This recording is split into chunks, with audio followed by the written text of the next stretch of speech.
Hello and crypto की ताज़ा खबर में आपका फिर से स्वागत है। केरला हाई कोर्ट से एक बहुत इंपॉर्टेंट जजमेंट आ रही है।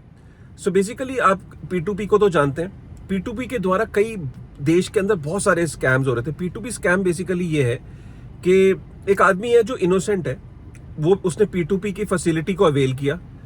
उसने किसी को अपना क्रिप्टो बेचा, बेचने वाले ने उसके अकाउंट में पैसे ट्रांसफर किए, लेकिन जो बेचने वाला था वो क्रिमिनल निकला।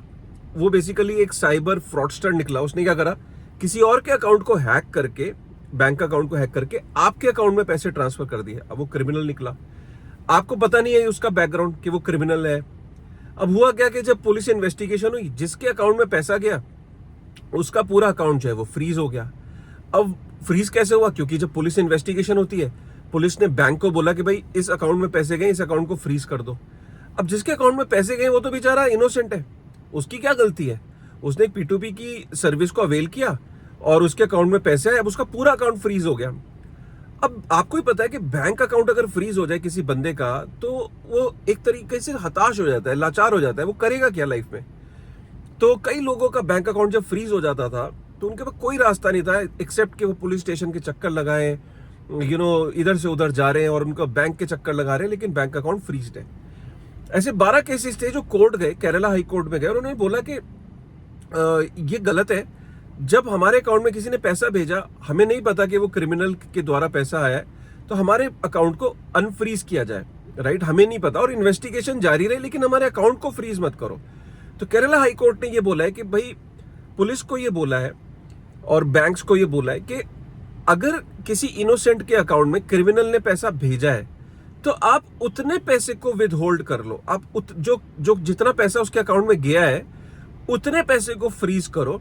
बाकी जो उसका पैसा है, उसका जो अकाउंट है, वो अनफ्रीज करो। ये बहुत इंपॉर्टेंट डेवलपमेंट है। देखिए, अब बात को समझिए, कहीं ना कहीं ये जस्टिस भी है कि जिसके अकाउंट के अंदर पैसा गया, वो उसने P2P सर्विस को अवेल किया। या तो आप P2P सर्विस को बैन करवा दीजिए, या तो P2P सर्विस चलनी नहीं चाहिए।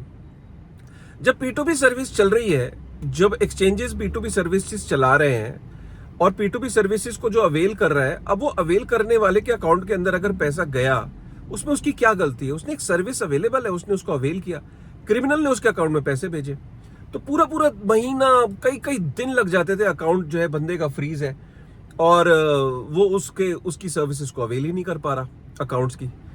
और बैंक अकाउंट अगर किसी का फ्रीज हो तो वो कोई काम कर ही नहीं सकता। लेट्स बी ऑनेस्ट, आज की डेट में आप मुझे बताओ, बिना बैंक अकाउंट के आप कोई काम कर सकते हो? राइट। सो ये बहुत इंपॉर्टेंट डेवलपमेंट है।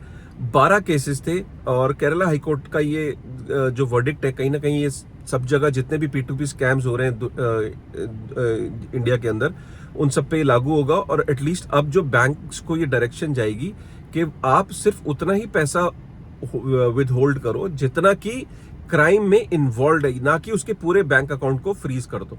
राइट, और इन्वेस्टिगेशन चालू रखो। तो ये है बड़ा इंपॉर्टेंट जो आज की जो खबर है। दूसरी खबर ये है कि काफी सारे लोग ये कहते हैं कि बिटकॉइन का जो नेटवर्क है उसका यूज केस क्या है। तो बिटकॉइन के नेटवर्क पे एक बहुत इंपॉर्टेंट माइलस्टोन जो है वो रीच हुआ है। वो माइलस्टोन ये है कि 111 ट्रिलियन US$ जो है वो बिटकॉइन के नेटवर्क पे ट्रांसफर और फाइनल सेटल हो चुका है। जब ये मैंने 2 वर्ड यूज करे ना कि ट्रांसफर हो चुका है, या तो सेंड किया गया या रिसीव किया गया, राइट, जो ट्रांजैक्शन है, और सेटल का मतलब है कि वो कहीं बीच में नहीं लटका हुआ है, मतलब वो अकाउंट्स के अंदर सेटल हो चुका है। राइट, सेटल का मतलब ये होता है कि भाई जैसे आपने किसी को पैसा भेजा, जैसे आप ट्रेडिशनल फाइनेंस में जब आप पैसा किसी को भेजते हो, आपने वीजा कार्ड से आपने कोई चीज बाय करी, तो ऐसा नहीं होता कि अकाउंट में एकदम उसके पैसा ट्रांसफर हो जाता है। जो सपोज आपने कोई चीज बाय करी और सेलर के अकाउंट में आपको तो दिखता है कि आपके यहाँ से डेबिट हो गया, उसके यहाँ पे क्रेडिट हो गया, लेकिन पीछे से अभी कई दिन लगते हैं उसको सेटल होने में, फाइनल सेटलमेंट में वक्त लगता है।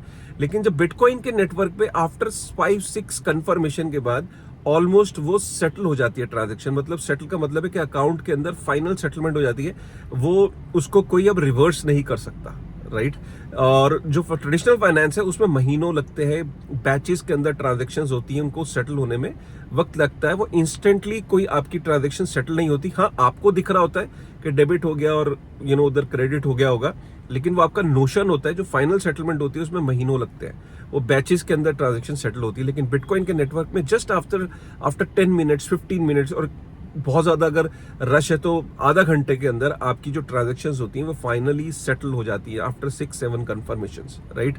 तो ये बहुत इंपॉर्टेंट माइलस्टोन है कि बहुत लोग ये पूछते हैं कि बिटकॉइन के नेटवर्क पे क्या यूज केस है। जब से अभी उसकी हिस्ट्री आप देखिए ना बिटकॉइन के नेटवर्क की, सिर्फ और सिर्फ आप देखो 2008 से है, 15 साल की हिस्ट्री में अगर उसने 111 ट्रिलियन US डॉलर अगर उसकी नेटवर्क पे ट्रांसफर और सेटल हो चुके हैं अकाउंट्स के अंदर, तो ये बहुत बड़ा माइलस्टोन है। ये उन सब लोगों के लिए आंसर है जो लोग कहते हैं कि बिटकॉइन का यूज केस क्या है, राइट।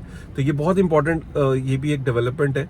और ऐसी और भी एक दो चीजें हैं, जैसे कि टेदर ने ये बोला है कि USDT का, टेदर का ये कहना है कि हमें हमेशा ये क्रिटिसिज्म मिलता रहता है कि हमारे एसेट्स जो है वो बैक कर रहे हैं, नहीं कर रहे हैं स्टेबल कॉइन्स को। हम उसे अब रियल टाइम कर रहे हैं, ऑनलाइन कर रहे हैं।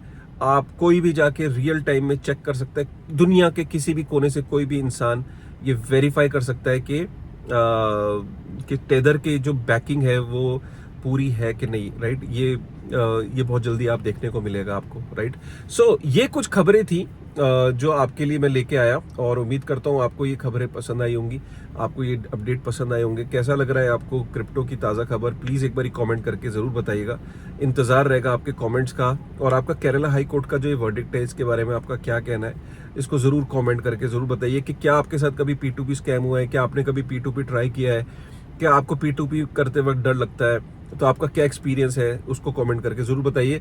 और मेरा ये मानना है कि P2P में डेफिनेटली वल्नरेबिलिटीज़ हैं और वो आगे भी रहेंगी।